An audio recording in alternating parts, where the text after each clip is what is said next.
প্রিয় সাত বাগানী ভাই বোনেরা, দেখেন সাত বাগানে বসে আছে আমার এই প্রিয় ভাইটির সাথে। এটা হচ্ছে আমরুপালি আম।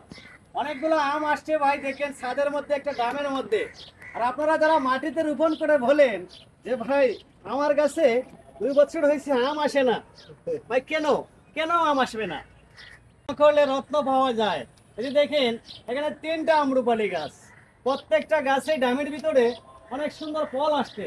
তো আমার ভাইয়ের এই ছাদ বাগানে যেহেতু আসছি, আপনারা জানেন তাহলে ভাই কোনো জায়গায় গেলে, কোনো ভিডিও করলে অবশ্যই ভিডিওর ভিতরে কিছু শিক্ষণীয় বিষয় থাকতে হয়।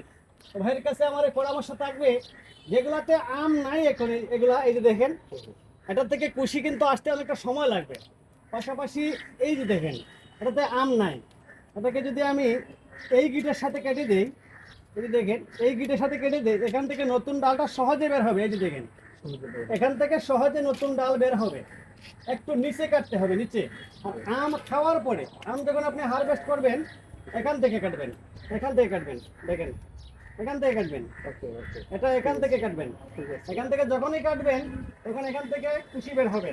আর যদি এখান থেকে শুধু আমটা চিড়ে নিয়ে যান, তাহলে এই কুশিটা আসতে অনেকটা সময় লাগবে।